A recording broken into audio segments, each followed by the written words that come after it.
الحمد لله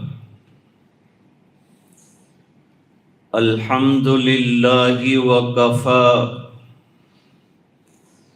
وسلام على عباده الذين اصطفى خصوصا على أفضلهم وخاتم النبيين محمد الأمين وعلى آله وصحبه أجمعين أما بعد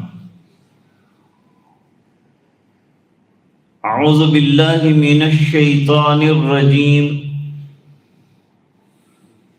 بسم الله الرحمن الرحيم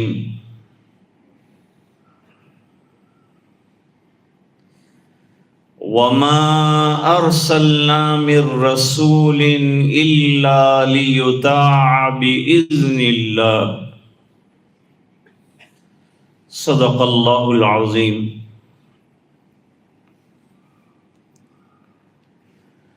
وقال النبي صلى الله عليه وسلم لا يؤمن أحدكم حتى يكون هواه تبعا لما جئت به أو كما قال عليه الصلاة والتسليم وصدق رسوله النبي الأمي الكريم اللهم صل على سيدنا محمد وعلى آل سيدنا محمد وأصحابه وأزواجه وبارك وسلم.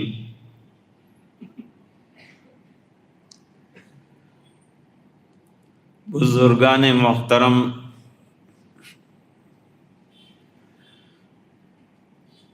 علماء کرام،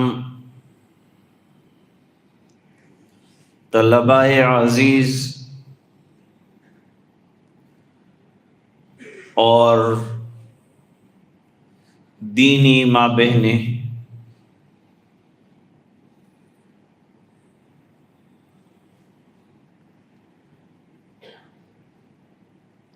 اللہ تعالی نے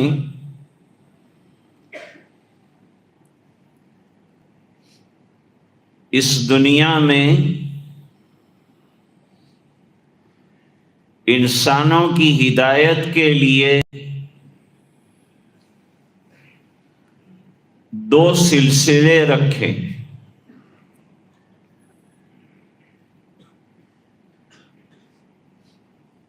ایک سلسلے کا نام ہے رسول اللہ صلی اللہ علیہ وسلم،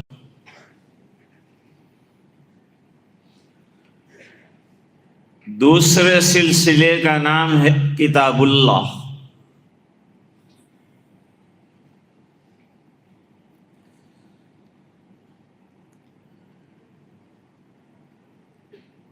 حضرت آدم علیہ السلام سے لے کر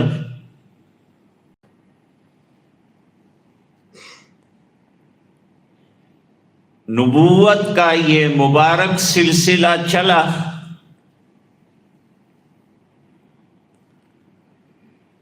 اور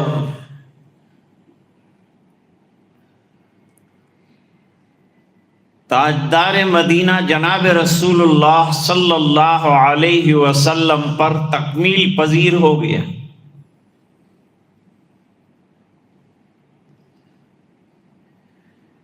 ایک مکمل ترین نبی کے ذریعے سے ایک مکمل ترین دین قیامت تک کے لیے اللہ تعالیٰ نے عملی مشق کے لیے بھیجا ہے.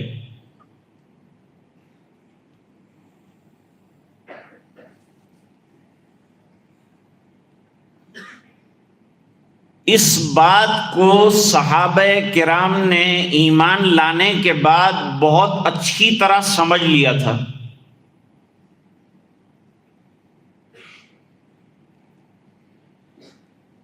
کہ ہمارا کام نبی پاک صلی اللہ علیہ وسلم کی پیروی کرنا ہے، اتباع کرنا ہے۔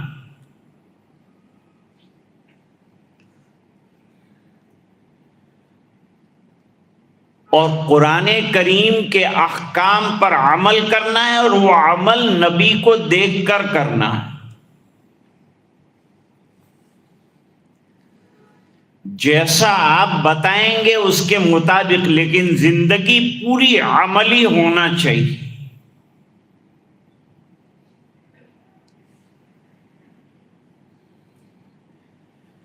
دنیا میں بڑے بڑے فلاسفر آئے ہیں، بڑے بڑے ڈیمونسٹریٹرز آئے ہیں،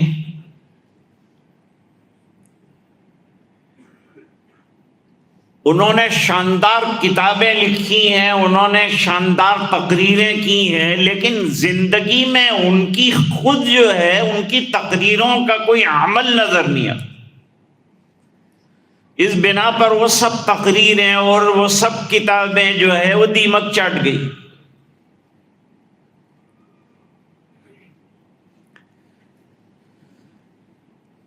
دین کے باقی رہنے کے لیے دین کا زندگیوں کے اندر زندہ رہنا ضروری ہے، تو وہ دین بھی زندہ رہتا ہے، وہ قوم بھی زندہ رہتی ہے۔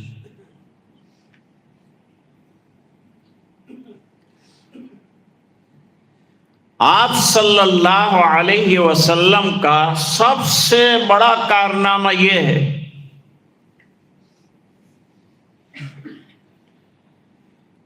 کہ آپ نے خود عمل فرمایا ہے، اور عمل میں اپنے اصحاب سے 2 قدم آگے رہے ہیں، پیچھے کبھی نہیں رہے ہیں۔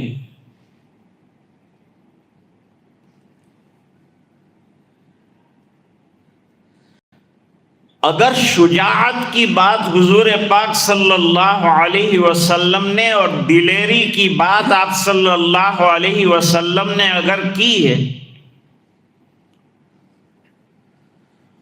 تو وہ شجاعت اور دلیری جو ہے آپ صلی اللہ علیہ وسلم کی ذات میں سب سے زیادہ نمایاں نظر آتی۔ بخاری شریف میں روایت موجود ہے،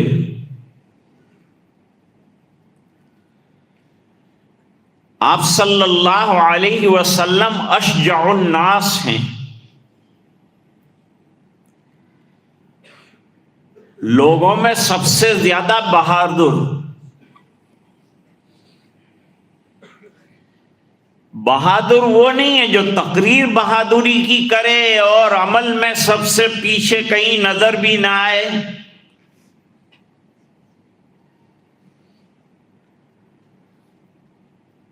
مدینہ منورہ کی بارڈر پر رات کے وقت ذرا شور معلوم ہوا،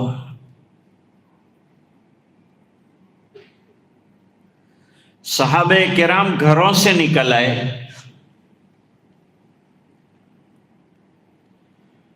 اور تذکرہ ہو رہا تھا کہ کوئی غسان کا بادشاہ حملہ آور ہونے والا ہے، کیا بات ہے، آج بے قراری کیوں ہے، کیوں بے چینی ہے؟ بارڈر پر اور سرحد پر کوئی خطرہ ہے؟ آپ صلی اللہ علیہ وسلم بھی حجرے سے تشریف لائے،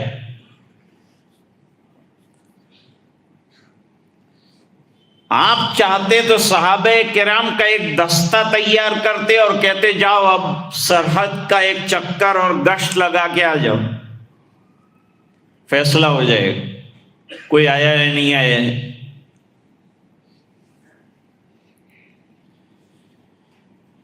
لیکن حدیث شریف کیا بتاتی؟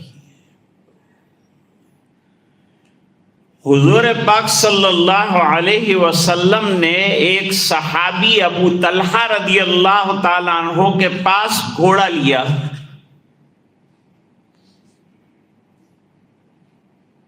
کہا مجھے ذرا گھوڑا دو تمہارا.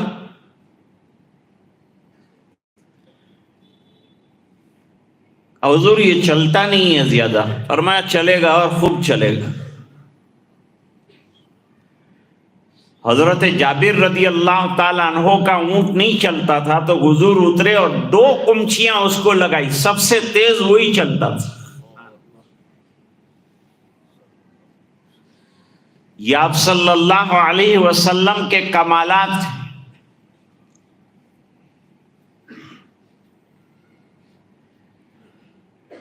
کہا دے دو اپنا گھوڑا مجھے.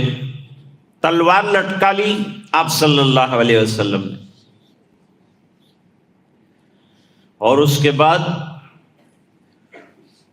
اکیلے اور تنہا پوری سرحد کا گشت لگا کر واپس صحابہ کرام کے پاس آ گئے. اپنے ساتھ کسی کو لے بھی نہیں گئے کہ بھئی میری سیفٹی سیکیورٹی کے لیے کسی کو ساتھ لے لوں. اور یہاں آ کر صحابہ کرام کو بتایا کہ گھبرانے کی کوئی بات نہیں ہے, بارڈر پر سب اطمینان ہے, سکون ہے, جاؤ گھر جا کر آرام کرو.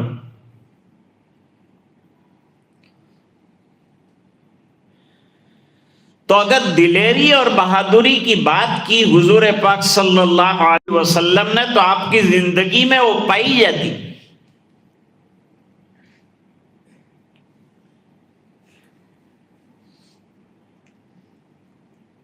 یہ بات صحابہ کرام میں بھی پائی جاتی. آپ صلی اللہ علیہ وسلم نے خاص منبر بنوایا. ستون حنانہ تھا, اس کے پاس کھڑے ہو کر آپ بیان دیتے تھے. پھر آپ نے مخصوص منبر بنوایا. میمون نامی ایک غلام تھا, عائشہ انصاریہ رضی اللہ تعالی عنہا کا, اس سے وہ منبر بنوایا. اور منبر پر کھڑے ہو کر حضور پاک صلی اللہ علیہ وسلم نے نماز کا تحریمہ باندھا. اس سے پہلے فرمایا صلو کما رأیتمونی اصلی, نماز اس طرح سے پڑھو جس طرح کہ مجھے نماز پڑھتے ہوئے دیکھ رہے ہو.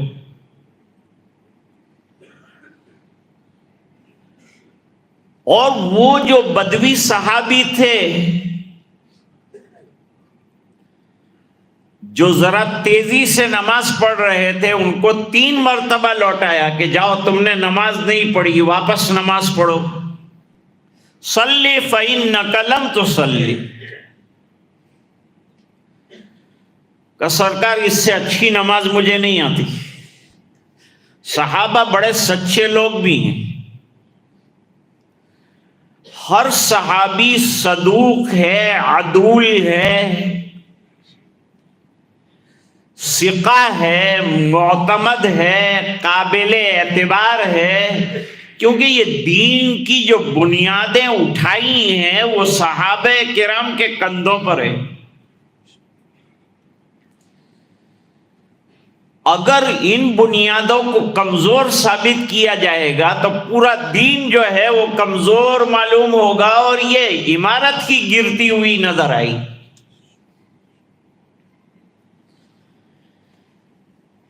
اس لیے صحابہ کرام کی شان میں گستاخی سے بچنا چاہیے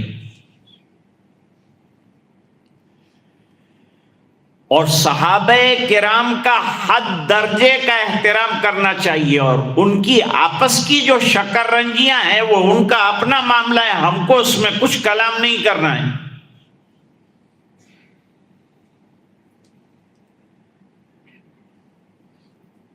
اس لیے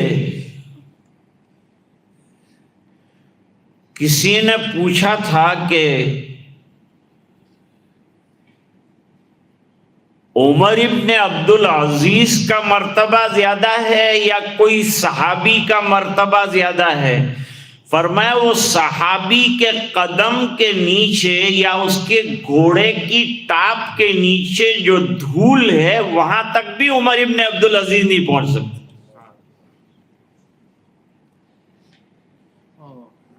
صحابہ کرام کا احترام کرنا قرآن کریم نے ہم کو سکھایا ہے اور احادیث میں ہے اور خطبوں کے اندر ہم سنتے ہیں کہ اگر ہم محبت کر رہے ہیں صحابہ کرام سے تو نسبت رسول اور نسبت مصطفیٰ کی وجہ سے کر رہے ہیں.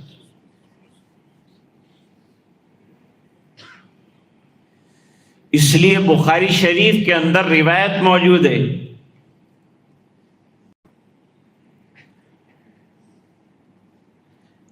علامت الایمان حب الانصار،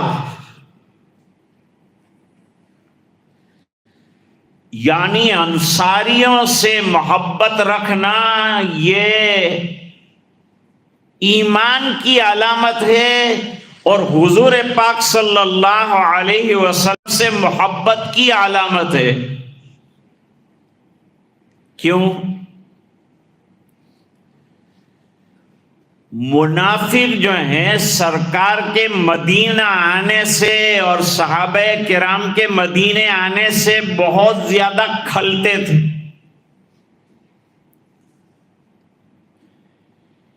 کہ یہ حضرات آئے اور ہماری گدی چلی گئی.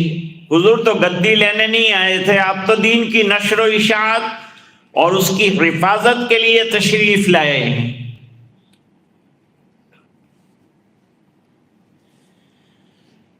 لیکن منافق اندر سے انصار کے ساتھ بڑی کدورت رکھتے تھے. صحابہ سے محبت بھی کرو تو دل کی گہرائیوں سے کرو اور دل میں ذرا بھی چبھن اور ذرا بھی کسک صحابہ کرام کی محبت کے بارے میں نہیں آنا چاہیے.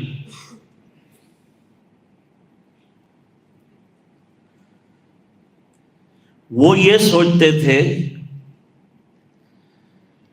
کہ نہ انصار حضور کو مدینے بلاتے اور نہ یہ دین کا درخت اتنا بارآور ہوتا. انہوں نے ہیلپ کی ہے، انہوں نے مدد کی تو جا کر کے یہ اتنا آگے بڑھ گئے. حالانکہ اللہ تو آگے بڑھانے والے ہیں. سرکار کو آگے بڑھایا بغیر باپ کے، بغیر ماں کے، بغیر کوئی والی متولی کے. اللہ نے حضور پاک صلی اللہ علیہ وسلم کے ہر سہارے کو ہٹا کے بتایا کہ ہم چلا رہے ہیں. کسی کے سہارے پہ نہیں چل رہے ہیں، اللہ کے بھروسے پہ چل رہے ہیں، اللہ کے اعتماد پہ چل رہے ہیں، قرآن پہ چل رہے ہیں، وحی کی بنیاد پر چل رہے ہیں، آسمانی فیصلوں پر چل رہے ہیں.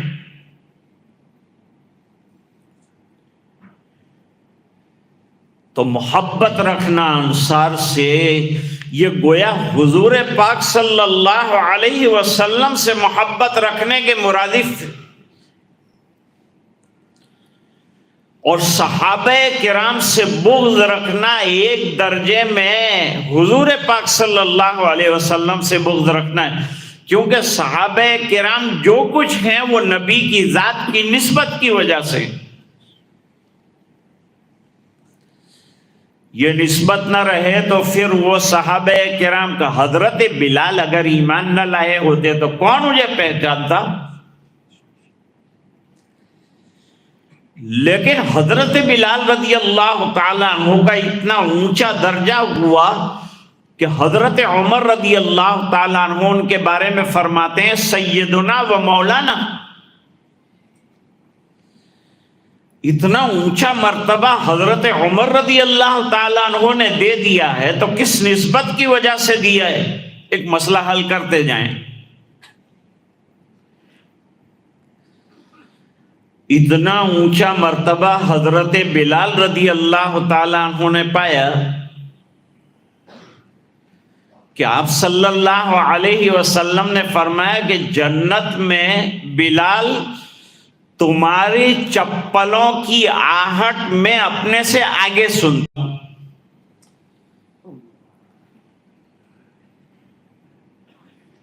بھئی جو حاصل ہوا وہ تو آقا سے حاصل ہوا، سرکار سے حاصل ہوا.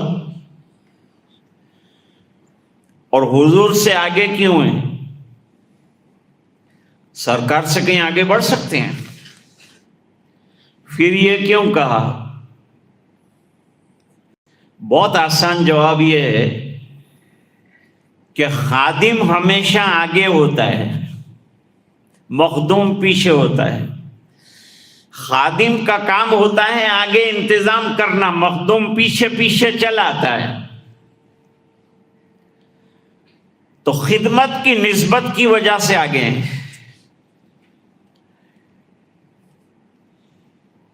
تو درجہ کتنا اونچا ہو گیا حضرت بلال رضی اللہ تعالیٰ عنہ کا۔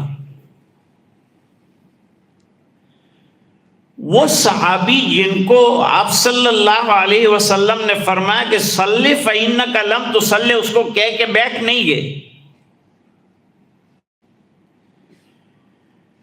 بلکہ ان کو پاس بلایا، محبت سے بٹھایا، بٹھانے کے بعد ہر رکن نماز کا سمجھایا۔ وہ کافی لمبی حدیث ہے، اور طمانینت یعنی نہایت سکون اور اطمینان کے ساتھ نماز پڑھنے کا طریقہ مکمل طریقے پر حضور پاک صلی اللہ علیہ وسلم نے بتایا۔ ایک صحابی کو، ارے بھائی مجمع نہیں ہے، لوگ نہیں ہیں، میں کیوں اتنی لمبی تقریر کروں؟ تقریر مقصد نہیں ہے، دین مقصد ہے،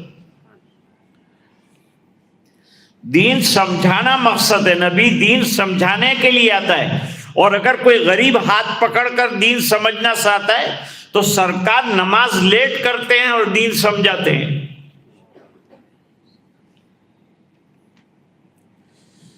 تو صحابہ کرام نے ایک چیز اپنی زندگی میں طے کر لی تھی کہ ہم کو کیا کرنا ہے۔ اللہ تعالیٰ قرآن میں فرما رہے ہیں کہ رسولوں کو کیوں بھیجتے ہیں ہم؟ رسولوں کے بھیجے جانے کا مقصد کیا ہے؟ ابھی ربیع اول شروع ہوا، آج پہلی تاریخ ہوئی،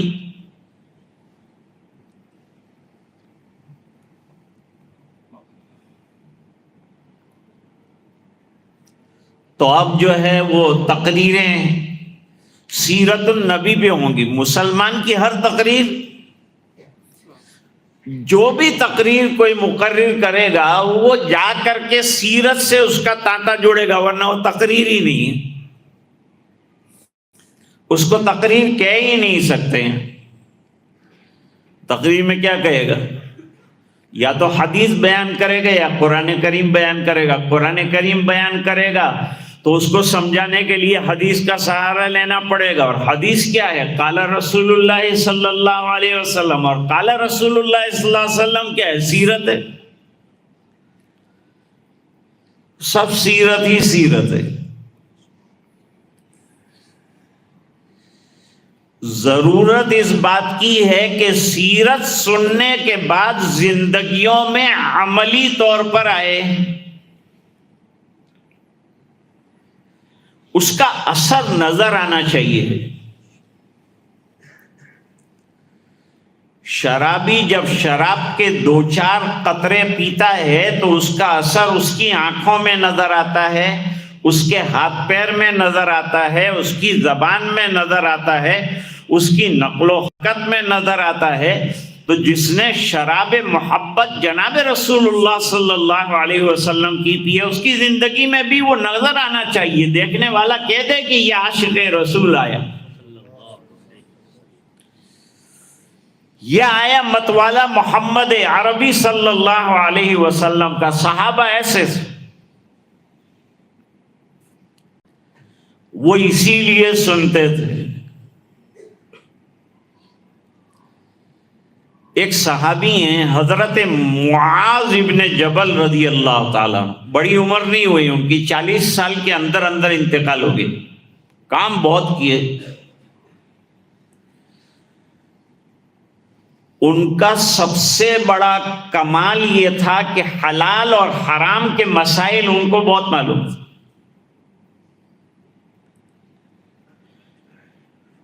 گھر بھی جاتے تھے تو گھر کا کام نپٹا کر دوڑتے تھے کہ سرکار کی مجلس کہاں ہے وہاں پہنچ جائیں۔ اپنا سب کام گھریلو جلدی فارغ کر کے آقا کی مجلس میں پہنچ جاتے تھے اور کوئی وقت ضائع نہیں کرتے تھے. آپ صلی اللہ علیہ وسلم کے دیدار کا جو لطف لینا چاہیے اور جو فیض حاصل کرنا چاہیے اس کو اچھی طرح سے حاصل کرتے تھے. اب ایک دو نمونے آپ کے سامنے عمل کے حضور پاک صلی اللہ علیہ وسلم کے پیش کرتا ہوں.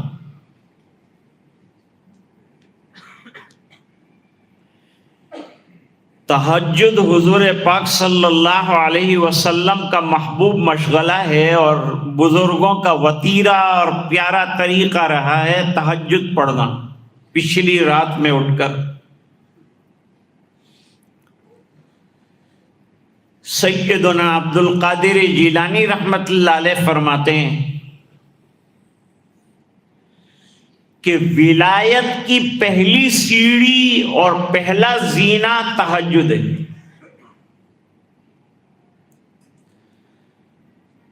اور غوث اعظم رحمت اللہ علیہ ایک بات اور بھی فرماتے ہیں، وہ یہ کہ کسی آدمی کے مال خرچ کرنے سے میں پہچان لیتا ہوں کہ اس کا مال حرام ہے یا حلال ہے. لوگوں نے پوچھا وہ کیسے؟ جواب دیا کہ مال حلال صحیح راستے کے اندر خرچ ہوتا ہے اور مال حرام غلط راستے میں خرچ ہوتا ہے. جب کوئی غلط راستے میں خرچ کرتا ہے، ناچ گانوں میں، ڈانس میں، اس میں اس میں، فضولیات میں سمجھ جاتا ہوں غلط راستے سے آیا ہے، غلط راستے پہ جا رہا ہے. جس نے ایک ایک پائی حلال کی کمائی، جس کا قرآن کریم نے بڑا تذکرہ کیا، بڑا زور دیا، انبیاء کرام کو کہا کلوا من الطیبات واعملوا صالحا، رزق حلال استعمال کرو، ایک پائی بھی، ایک دانہ بھی حرام تمہارے پیٹ میں نہیں جانا چاہیے، مشتبہ نہیں جانا چاہیے، ورنہ عبادتیں کتنی بھی کرو پیٹ میں حرام ہے تو عبادت قبول نہیں ہوتی.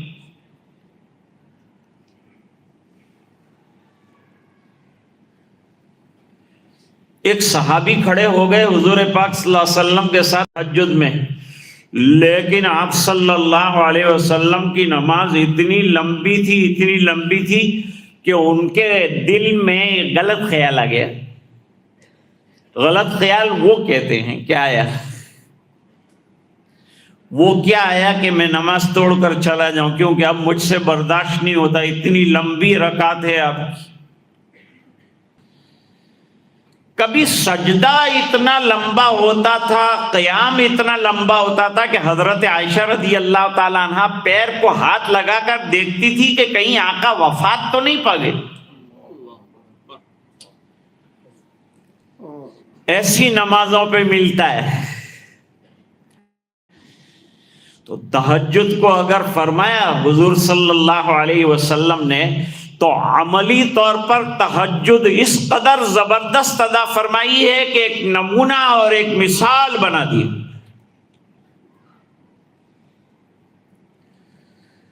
غزوہ خندق کا موقع ہے. عرب میں لڑنے کا یہ طریقہ تھا ہی نہیں، یہ نئی ٹیکنالوجی اپلائی ہوئی. اور یہ نئی ٹیکنالوجی حضرت سلمان فارسی رضی اللہ تعالی عنہ نے درخواست کی کہ ایک مرتبہ اس کو بھی ٹرائی کیا جائے. جنگوں میں نئے اور جدید طریقے دشمن اختیار کرے تو مد مقابل کو بھی اسی طرح کا تیاری کرنی چاہیے. آپ صلی اللہ علیہ وسلم نے منظور فرمایا، سخت سردی کے دن تھے، پیٹ میں کھانا کچھ بھی نہیں ہے، اور آپ نے فرمایا بھائی گروہ بناؤ صحابہ کرام کہ تم اتنا کھودو، وہ اتنا کھودے، وہ اتنا کھودے. جماعتیں جو ہے بن گئی اور کھود رہے ہیں، اور کھودنے میں سرکار بھی کھود رہی ہے. یہ بھی کر سکتے تھے کہ آپ کرسی لگا کر بیٹھ جاتے، آرڈر دیتے کہ آپ یہاں کھودیے، آپ یہاں کھودیے، آپ یہاں کھودیے، لیکن سرکار ساتھ لگے ہوئے ہیں کھودنے کے اندر۔ مسجد بن رہی ہے تو تعمیر میں لگے ہوئے ہیں، گڑھے کھودنے میں لگے ہوئے ہیں۔ علماء کا سب سے بڑا کام یہ ہے کہ جو علم پڑھا ہے اس پر عمل کر کے دکھائیں، یہی آپ کا سرٹیفکیٹ ہے۔ آپ کی زندگی میں، میری زندگی میں عمل ہوگا تو وہ نظر آئے گا، بولا ہوا نظر نہیں آتا، کیا ہوا نظر آتا ہے۔ عمل کر کے دکھلائیے۔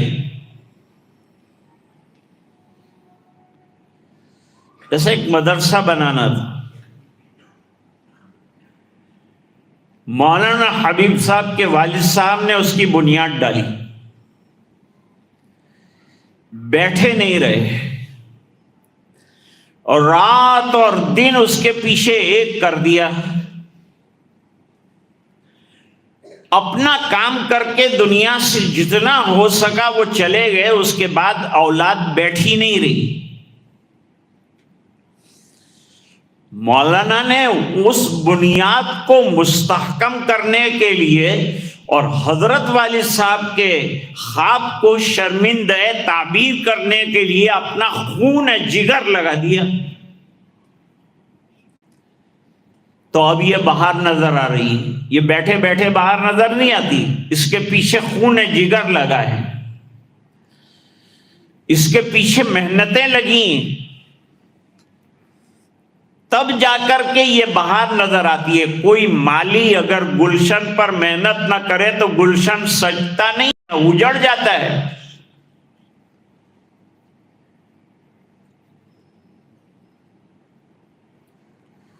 اگر ہم چاہتے ہیں کہ گلشن نبی صلی اللہ علیہ وسلم مہکتا رہے تو اس دبستان کے پھولوں تم کو عملی محنت کرنی پڑے گی، جیسے حضرت عبداللہ ابن عباس نے کی ہے۔ ایسا اپنے اساتذہ کا احترام کرنا پڑے گا جیسا کہ صحابہ کرام نے حضور پاک صلی اللہ علیہ وسلم کا احترام اور ادب کیا ہے۔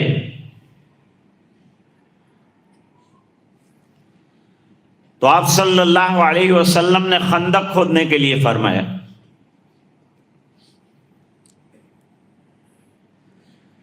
محبت کی بات کرتے ہیں، محبت کس کو کہتے ہیں؟ انتہائی درجے کی اطاعت زندگی میں آ جائے، یہ محبت کی علامت۔ ایک تو یہ ہے کہ محبت کے لیے کوئی گیت گا لیا، کوئی نعت پڑھ لی، اور ایک ہے محبت کو عملی طور پر زندگی میں سجا دیا۔ تجوید پڑھنے والا بچہ تجوید پڑھتا ہے، قانون یاد کرتا ہے، قواعد یاد کرتا ہے، جب وہ بڑا ہو جاتا ہے تو بہترین قاری کہلاتا ہے، لیکن وہ قانون اس کو اب یاد نہیں ہے، لیکن عمل میں ایکٹیو ہے، قرآن کریم میں ایکٹیو ہے اس کی تجوید۔ یہ دلیل ہے کہ اس نے پڑھا ہے۔ تو علم کو ایکٹیو بناؤ، علم کو زندگی کے اندر عملی بناؤ۔ صحابہ کرام نے زندگی میں عمل کو ایسا بنایا کہ حدیث بیان کرنے کی ضرورت نہیں، صحابی کو دیکھنے کی ضرورت پڑتی ہے کہ صحابی کو دیکھا جائے۔ دیکھو اور عمل سمجھ میں آئے، دیکھو اور عمل میں نظر آئے عمل کہ یہ ہے آپ صلی اللہ علیہ وسلم کے تلامذہ، یہ ہیں حضور پاک صلی اللہ علیہ وسلم کے صحابہ، یہ ہیں حضور پاک صلی اللہ علیہ وسلم کے سچے شاگرد۔ اب ایک صحابی آئے، وہ صحابی نے آ کر شکوہ نہیں کیا، اپنے پیٹ سے چادر ہٹائی، فاقے کی وجہ سے، بھوک کی وجہ سے پیٹ میں گڑا پڑ گیا ہے اور وہاں ایک پتھر بندھا ہوا ہے کمر کو سیدھا رکھنے کے لیے. کمر سیدھی رہے اور کام کر سکیں اس بنا پر پتھر باندھا ہے. گویا اپنا حال زار دکھا رہے ہیں حضور پاک صلی اللہ علیہ وسلم کو، صورت حال دکھا رہے ہیں.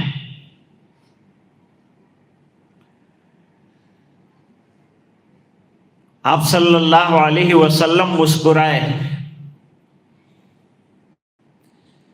اور مسکرانے کے بعد اپنے شکم اطہر سے چادر ہٹائی تو تاریخ لکھنے والوں نے لکھا کہ آپ صلی اللہ علیہ وسلم کے پیٹ مبارک پر 2 پتھر بندھے ہوئے ہیں. وہ صحابی کو عملی طور پر بتایا کہ اگر تم فاقے سے ہو تو میں کھانا کھا کے نہیں آیا ہوں، میں تم سے ڈبل بھوکا ہوں اور دین کا کام کر رہا ہوں. یہ عمل ہے، عمل سے زندگی بنتی ہے، جنت بھی جہنم بھی. دوسرا واقعہ بھی علماء نے نقل کیا ہے، یہ بھی بخاری شریف میں موجود ہے.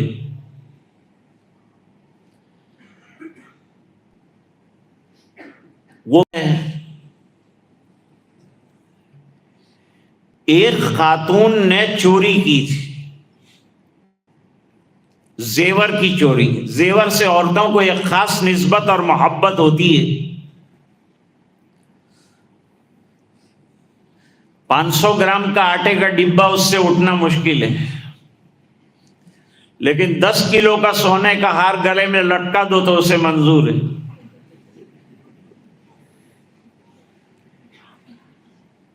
تو زیورات سے خاص نسبت ہوتی ہے. ایک چوک ہو گئی، وہ صحابیہ تھی فاطمہ مخزومیہ، اور انہوں نے زیور کی چوری کی اور حضور پاک صلی اللہ علیہ وسلم کے یہاں یہ عدالت میں اور سپریم کورٹ میں کیس آیا. جب فیصلہ حضور کریں گے تو حضور نافذ بھی کریں گے، قاعدہ ہے. حضور نے فرمایا جب میں فیصلہ کروں گا میری عدالت میں تو اسے نافذ بھی کروں گا. یہودی آئے تھے فیصلہ کرانے تو حضور نے کہا فیصلہ اب کروں گا تمہاری کتاب کے مطابق اور نافذ بھی میں ہی کر کے رہوں گا. نہ آتے میرے پاس سے کوئی مسئلہ نہیں تھا. اب اسلامی قانون میں چوری یہ بڑا جرم ہے، گناہ کبیرہ ہے.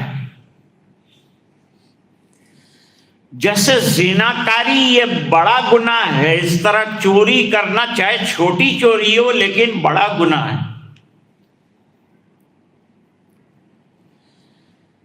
حدیث شریف میں فرمایا کہ چوری کرنے والا انڈا چراتا ہے اور اس کے ہاتھ کاٹے جاتے ہیں.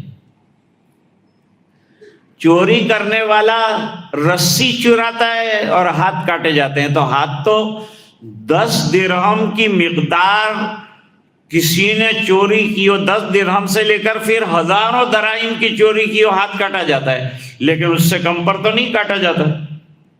پھر یہ کیوں فرمایا آپ صلی اللہ علیہ وسلم نے؟ حکیم الامت حضرت مولانا اشرف علی صاحب تھانوی رحمۃ اللہ علیہ کو اللہ نے ایک خاص فہم عطا فرمائی تھی، اور یہ فہم کا عالم یہ تھا کہ ایک شخص نے حضرت کو خط لکھا کہ حضرت ایک آیت کے بارے میں مجھے سمجھ میں نہیں آ رہا تھا، تو خواب میں نبی کریم صلی اللہ علیہ وسلم کا دیدار ہوا، تو میں نے وہ اشکال پیش کیا قرآن کریم کا، تو حضور نے جواب دیا کہ اشرف علی کی بیان القرآن دیکھ لینا. کتنا مقبولیت کا درجہ اللہ تعالیٰ نے، مقبولیت کا درجہ یوں نہیں ملتا، اتباع سنت دیکھو حضرت کی تو آپ کو پتا چلے گا کہ یہ درجہ یوں نہیں ملا، یہ مرتبہ ملا جس کو مل گیا ہر مدعی کے واسطے دار و رسن کا.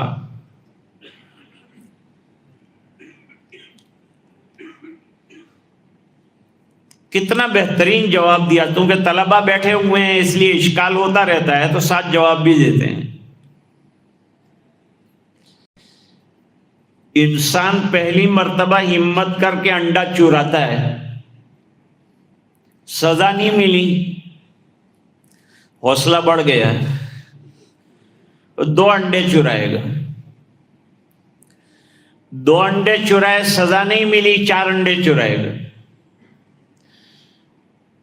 پھر چوری کرتے کرتے چوری کا گناہ اور چوری کی برائی اس کے دل سے نکل جائے گی، پھر وہ پروفیشنل چور بن جائے گا اور اتنا بڑا چور بنے گا کہ ایک دن ہاتھ کٹوا بیٹھے گا۔ نتیجہ نکلا وہ سمجھے آپ؟ نتیجہ یہ نکلا کہ کسی گناہ کو چھوٹا سمجھ کر کرنا مت۔ اور ذرا اس کا مفہوم مخالف نکالتے ہیں۔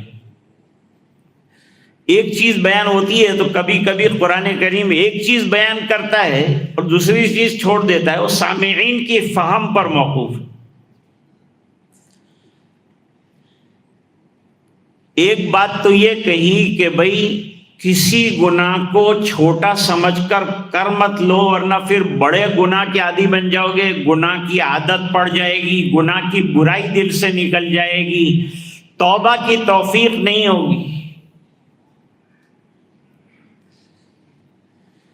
تو دوسری طرف یہ کہا کہ کسی نیکی کو چھوٹی سمجھ کے چھوڑ مت دو۔ حدیث شریف میں ایک واقعہ چھوٹا سا لکھا ہے، میں اسی کے سہارے سے بات کروں گا، زیادہ تر بخاری کے حوالے سے بات کروں۔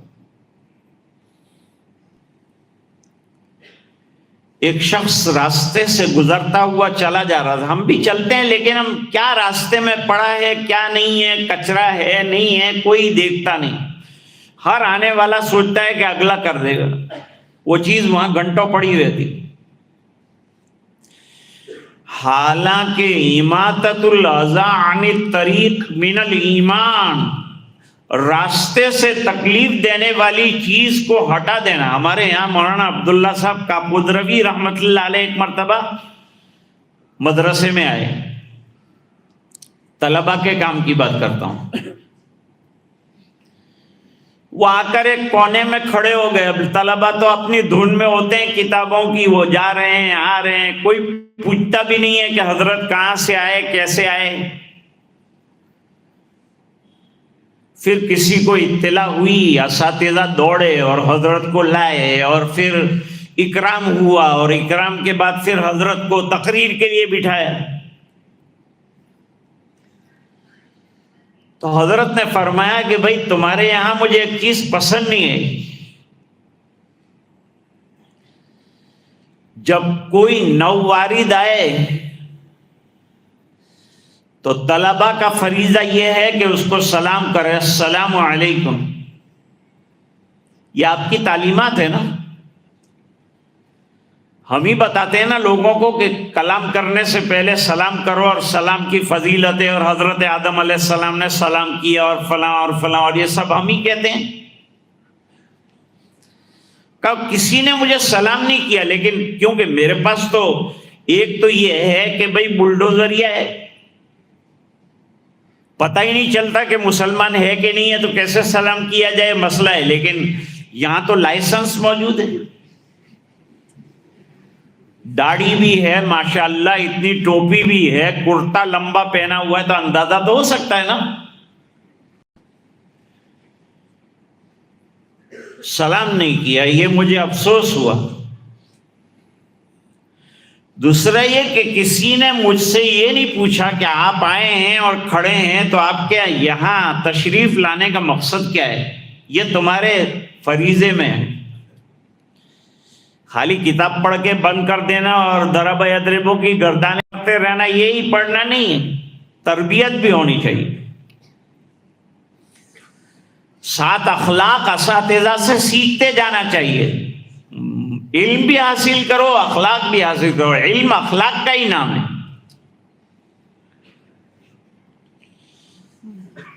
کہا میں آکسفورڈ یونیورسٹی گیا اور آکسفورڈ یونیورسٹی میں جا کے دروازے پر کھڑا رہا تو 4 اسٹوڈنٹ جو اونچی کیٹیگری میں پڑھ رہے تھے وہ آ گئے اور انہوں نے گڈ مارننگ کہا، حالانکہ میں اجنبی تھا، ان کے لیے بالکل اجنبی تھا.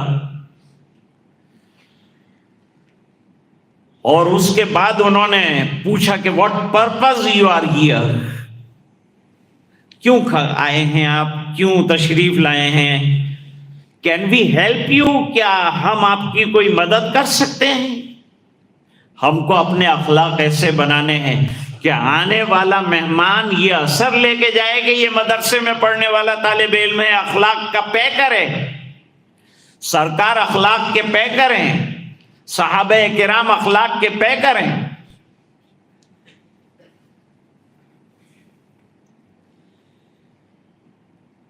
تو فاطمہ مخزومیہ کے ہاتھ کاٹنے کا آرڈر جاری ہو گیا. جب یہ آرڈر آیا تو ذرا کھلبلی مچی کہ ایک بالکل نوجوان خاتون ہے اور ہاتھ کٹ جائے گا تو شادی کیسے ہوگی؟ حالانکہ کیسا معاشرہ تھا مدینے کا کہ اس لڑکی کی شادی بھی ہوئی اور شادی کے بعد 12 نبی کے گھر آئی اور 12 نبی نے مدد فرمائی.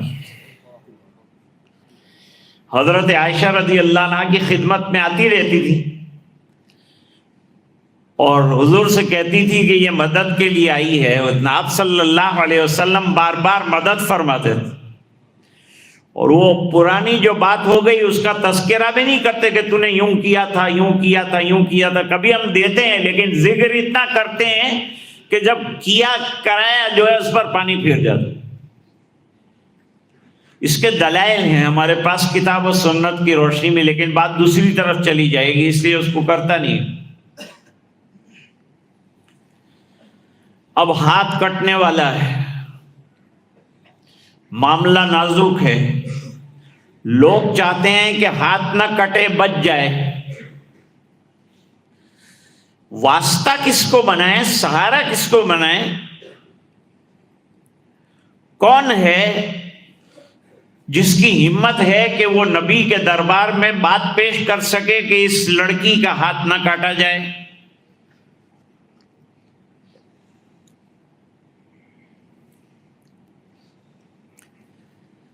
چوری کی حد شریعت نے طے کی ہے، 5 حدود بیان کی ہے قرآن میں. ان میں چوری کی بھی ایک حد بیان کی کہ داہنا ہاتھ جو لمٹ ہے وہ کراس ہونے کے بعد کاٹا جائے گا. کاٹنے کے بعد اس کو بند کرنے کا راستہ ہوتا ہے، وہ کریں گے اختیار.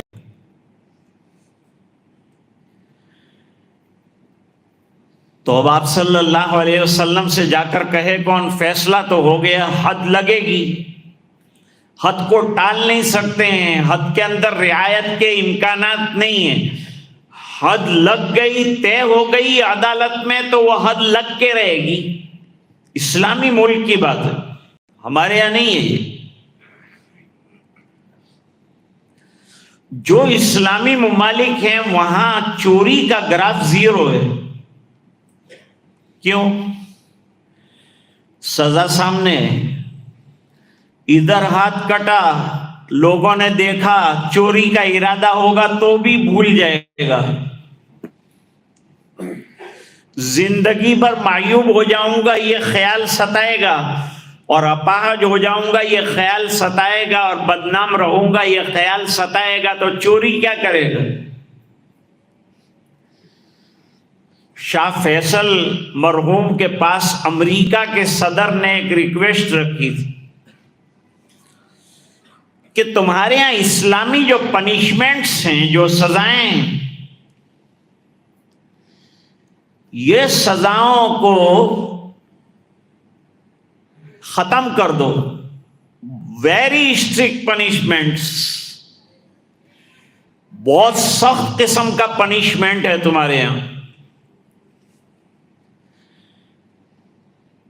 مثلاً غیر شادی شدہ مرد عورت بدکاری کا ارتکاب کرے تو 100 کوڑے مارے جائیں گے. ایک کوڑے میں دم نکل جاتا ہے، 100 کوڑے لگیں گے کیا ہو؟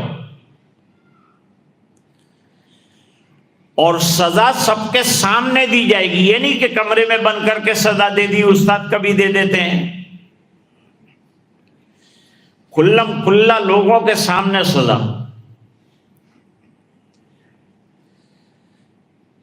چوری کی یہ سزا.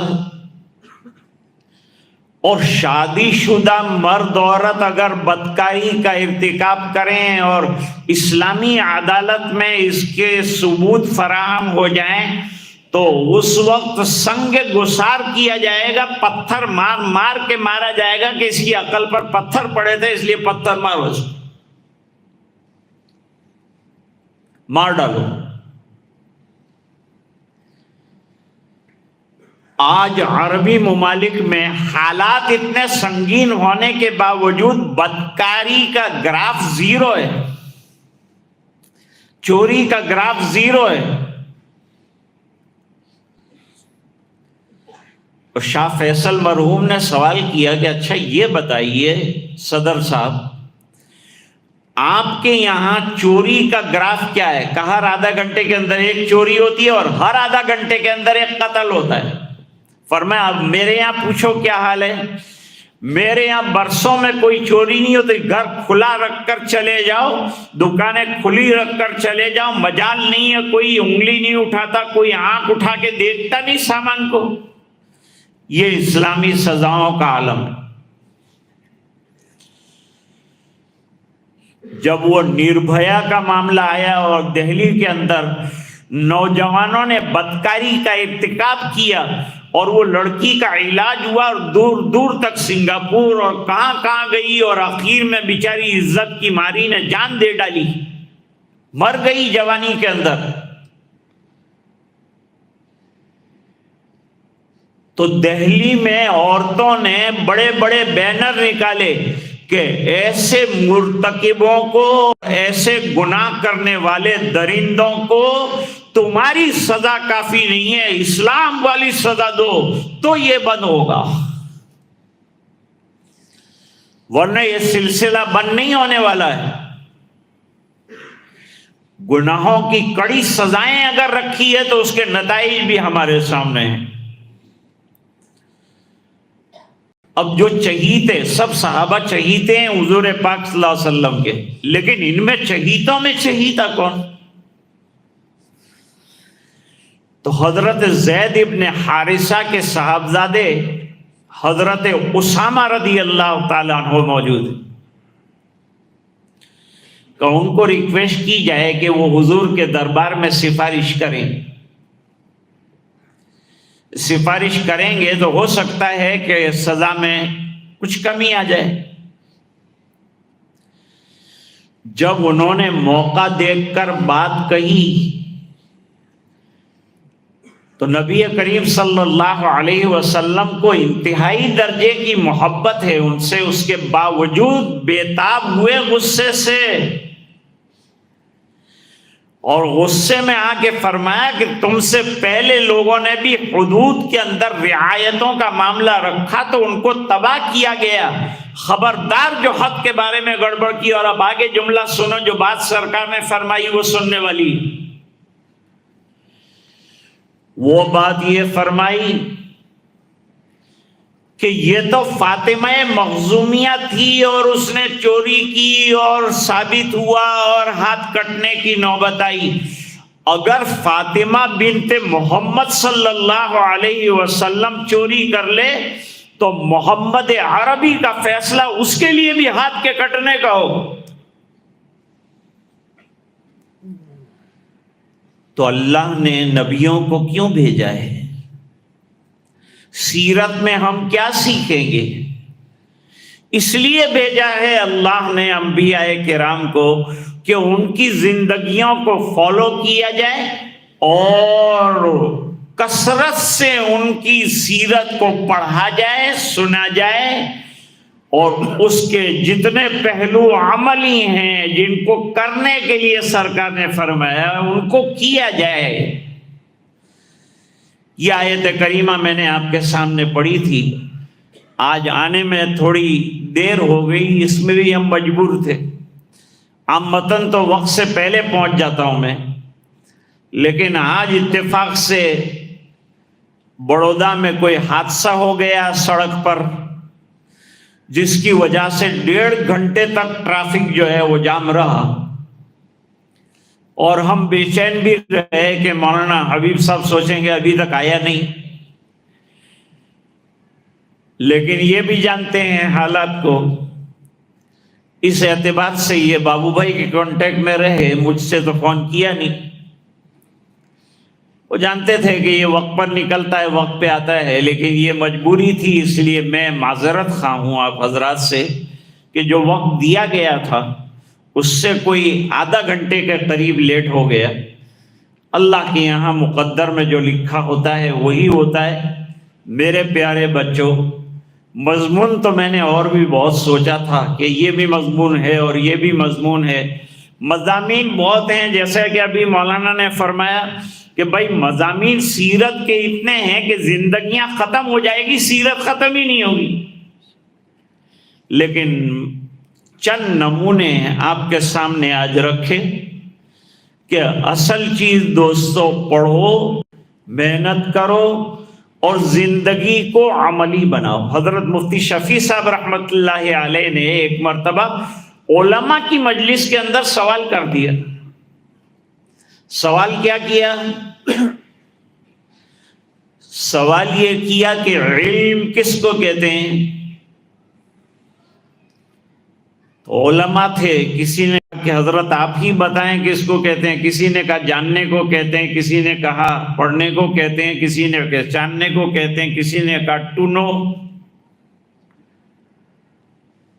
فرمایا نہیں عزیزو، اس کو علم نہیں کہتے. علم تو اس کو کہتے ہیں جو انسان کو عمل پر ڈال دے، اس کا نام علم ہے. جو لے جا کر عمل کے اوپر کھڑا کر دے. نماز پڑھی کتاب کے اندر تو نماز زندگی میں آنی چاہیے. قرآن کے بارے میں پڑھا تو قرآن زندگیوں میں آنا چاہیے. سنتوں کے بارے میں سنتے رہتے ہیں تو حتی الامکان سنتیں زندگی کے اندر آ جانی چاہیے. حضرت گنگوہی رحمت اللہ علیہ کے یہاں وہ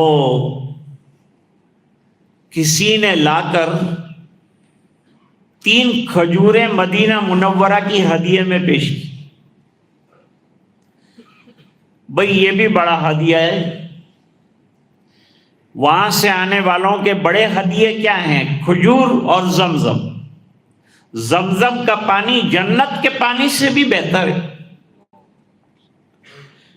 اتنا قیمتی پانی، اس لیے سرکار کا سینہ اطہر دھویا گیا تو جنت سے پانی نہیں لائے بلکہ زمزم سے دھویا.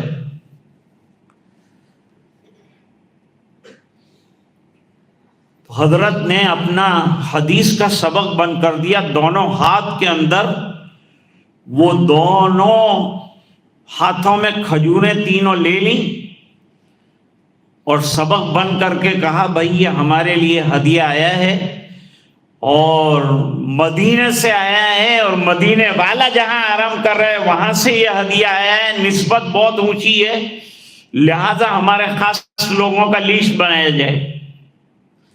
اب اللہ والوں کے تو دشمن بھی بہت اور ملنے والے بھی بہت. جی حضور کرنے والے بھی بہت اور ٹانگیں کھینچنے والوں کی بھی کمی نہیں. ایک طالب علم کو کام سپرد کیا، لیسٹ بناؤ. 30 آدمیوں کا لیسٹ بنا. اب 30 آدمیوں کو 3 کھجوریں تقسیم کرنی ہے تو کہنے والے کی زبان سے یہ بات نکل گئی کہ 1 انار اور 100 بیمار. یہ 3 کھجور میں سے 30 آدمیوں کو دیں گے تو اونٹ کے منہ میں زیرہ کیا ہاتھ آئے گا؟ حضرت نے سن لیا تو فرمایا یہ پیٹ بھرنے کے لیے نہیں ہے، یہ کھجوروں کی قیمت میرے نزدیک تم جانتے ہو کیا؟ ایک طرف جو ہے کھجور رکھ دو اور دوسری طرف ہیروں کا اور سونا چاندی کا ڈھیر رکھ دو، تو میری محبت رسول جو ہے وہ کھجور کا انتخاب کرے گی اور گٹھلی کا انتخاب کرے گی اور مدینے کے کانٹے کا انتخاب کرے گی، سونے کو چھوڑ دے گی، موتی کو چھوڑ دے گی۔ دوستو، اصل محبت کا نتیجہ یہ ہوتا ہے۔ اب حکم یہ بھی ہے کہ چند منٹ لا الہ الا اللہ کا ذکر کیا جائے۔ عوام بھی تشریف لائیں، ماں بہنیں بھی تشریف رکھتی ہیں۔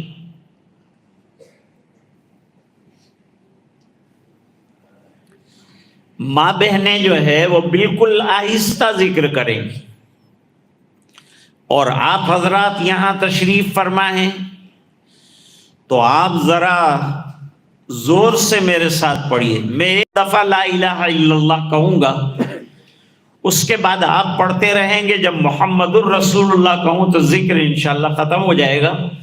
ذکر ختم ہونے کی چیز نہیں ہے، تا دم حیات ذکر کرنا ہے، مرتے دم تک ذکر کرنا ہے، اللہ کو یاد کرنا ہے، اس کی کوئی لمٹ نہیں ہے۔ لیکن ابھی ہمیں مجلس کے اندر ایک لمٹ ہے چھوٹی سی، وہ لمٹ جو ہے ہم پوری کریں گے اور اس کے بعد انشاءاللہ دعا کریں۔ تیرے سوا معبود حقیقی کوئی نہیں ہے، کوئی نہیں، تیرے سوا مسجود حقیقی کوئی نہیں ہے، کوئی نہیں، اور تیرے سوا مشہود حقیقی کوئی نہیں ہے، کوئی نہیں۔ اب تو رہے بس تا دم آخر ورد زباں اے میرے الہ، لا الہ الا اللہ، لا الہ الا اللہ، لا الہ الا اللہ، لا الہ الا اللہ،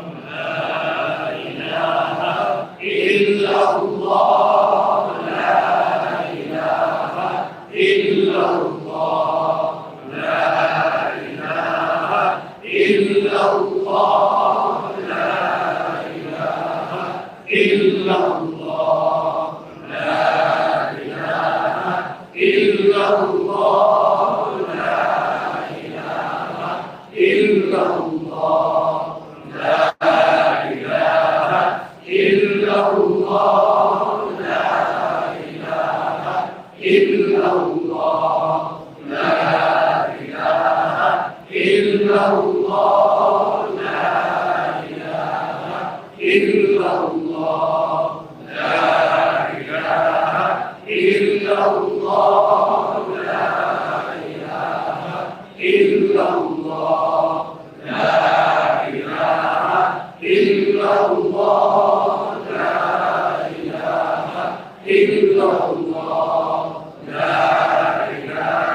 إلا الله لا إله إلا الله لا إله إلا الله لا إله إلا الله لا إله إلا الله لا إله إلا الله لا إله إلا الله لا إله إلا الله لا إله إلا الله لا إله إلا الله محمد رسول الله صلی اللہ تعالی علیہ وعلا آلہ واصحابہ وازواجہ واتباعہ واہل طاعتہ وعلماء امتہ اجمعین وبارک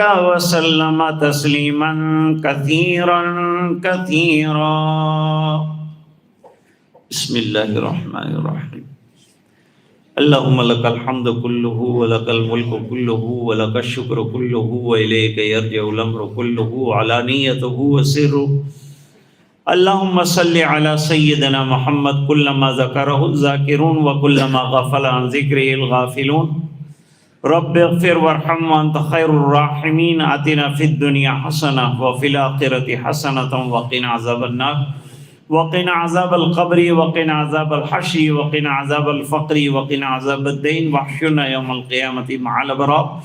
ربنا لا تزغ قلوبنا بعد إذ هديتنا وهب لنا من لدنك رحمة إنك أنت الوهاب. ربنا اغفر لنا ذنوبنا وإسرافنا في أمرنا وثبت أقدامنا وانصرنا على القوم الكافرين. ربنا هب لنا من أزواجنا وذرياتنا قرة أعين واجعلنا للمتقين إماما. اللهم إنا نعوذ بك من جهد البلاء ودرك الشقاء وسوء القضاء وشماتة الأعداء. اللهم ارفعنا البلاء والوباء والربا والزنا والزلازل والمحن وسوء الفتن ما ظهر منها وما بطن عن بلدنا هذه خاصة وعن سائر بلاد المسلمين عامة يا رب العالمين. اللهم آتنا في الدنيا حسنة وفي الآخرة حسنة وقنا عذاب النار. ظلمنا انفسنا وان لم تغفر لنا وترحمنا لنكونن من الخاسرين. اللهم اعنا على تلاوة القرآن وذكرك وشكرك وحسن عبادتك. اللهم وفقنا لما تحب وترضى واجعل آخرتنا خيرا من الأولى. اے اللہ ہمارے گناہوں کو معاف فرما، کوتاہیوں سے درگزر فرما، اپنا فضل اور کرم شامل حال فرما، رحم کے اور کرم کے فیصلے فرما. اے اللہ ہمارے بیٹھنے کو قبول فرما اور ہمارے سننے کو قبول فرما، اور جو اچھی باتیں سنی ہیں اس پر عمل کی توفیق عطا فرما. اے اللہ ہمیں نمازوں کا پابند بنا. اے اللہ ہمیں اساتذہ کا احترام کرنے والا بنا. اے اللہ درسگاہوں کا احترام کرنے والا بنا. اے اللہ مدرسے کے ایک ایک چپے کا، ایک ایک گنچے کا احترام کرنے والا بنا. اے اللہ نبی کریم صلی اللہ علیہ وسلم کی اتباع زندگی اور زندگی کے ہر شعبے میں نصیب فرما. اپنی رضا دائمی عطا فرما. اے اللہ تیرا نام لیا گیا، اسے اپنے فضل سے، محض اپنے فضل سے قبول فرما. اے اللہ ہمارے دلوں کو ذاکر بنا دے. اے اللہ ہمارے قلوب کو شاکر بنا دے.